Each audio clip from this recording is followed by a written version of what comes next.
Bonjour à tous. Dans cette vidéo, nous verrons quelle est la meilleure chose que vous avez apprise aujourd'hui.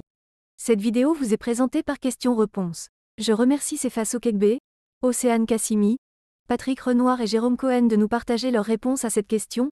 Nous allons commencer avec la réponse de Sefa Sokekbe. Cette réponse est un extrait du livre « Le point noir », écrit par Jeanne Dupont que j'ai relu aujourd'hui.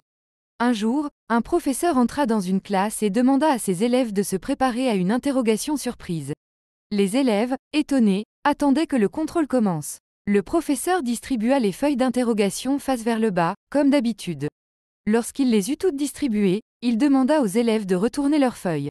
À la surprise générale, il n'y avait aucune question, juste un point noir au centre de la feuille. En voyant l'expression des visages des élèves, le professeur leur dit « Je voudrais que vous écriviez ce que vous voyez ici ». Les étudiants, un peu confus, commencèrent ce devoir inexplicable. À la fin du temps imparti, le professeur ramassa les copies et commença à les lire à haute voix devant toute la classe. Tous les étudiants avaient défini le point noir, en essayant d'expliquer sa position au centre de la feuille.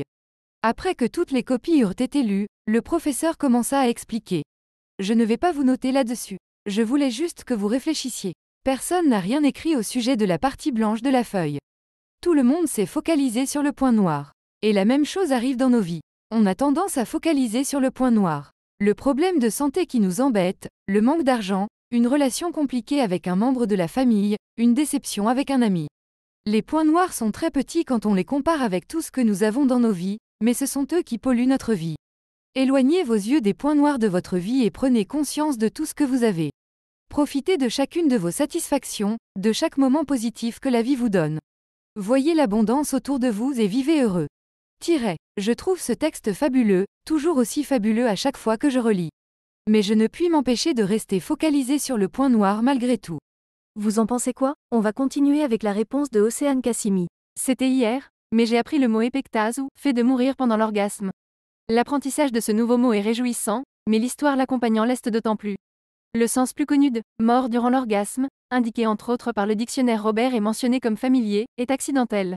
En 1974, le cardinal français Jean Danielou trouve la mort dans des circonstances embarrassantes pour l'Église catholique. On trouve son corps chez une prostituée. L'Église catholique expliqua alors que le cardinal visitait fréquemment les malades et les prostituées. L'éloge funèbre du père Tilliette dans le Figaro indiquait que c'est dans l'épectase de l'apôtre qu'il est allé à la rencontre du Dieu vivant. 5. Danielou a en effet abondamment commenté la notion d'épectase dans son ouvrage sur Grégoire de Nice, Platonisme et théologie mystique, en 1944. Ce terme était d'ailleurs tellement associé à Jean Danielou pour ses confrères que le volume d'études universitaires écrit en son honneur a été publié sous le titre Epectasis 6. Le canard enchaîné, peu convaincu, plaisante sur le mot, lui donnant ainsi cette seconde signification qu'il n'avait pas au départ. Extrêmement drôle. Nous continuons avec la réponse de Patrick Renoir. Pour rebondir sur la réponse d'Océane Kassimi, le cas le plus célèbre des épectase, en France est celle de Félix Faure, président de la République française mort en 1899 en compagnie de sa maîtresse Marguerite Steinheil. Une phrase attribuée à Georges Clémenceau, homme d'État français, pour illustrer le décès du président fut « Il voulait être César, il ne fut que Pompée, ***». C'est une citation qui peut être de mauvais goût mais qui est excellente. Accent circonflexe. Astérisque, en rapport aux deux généraux romains qui se faisaient la guerre, le gagnant étant César qui fut nommé empereur.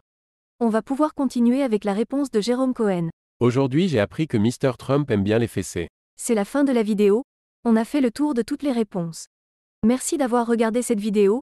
Si elle vous a plu, vous pouvez vous abonner et laisser un like sur cette vidéo. La vidéo est terminée. Vous pouvez continuer de discuter de cette question en commentaire, ou trouver une autre question qui vous intéresse. À la prochaine.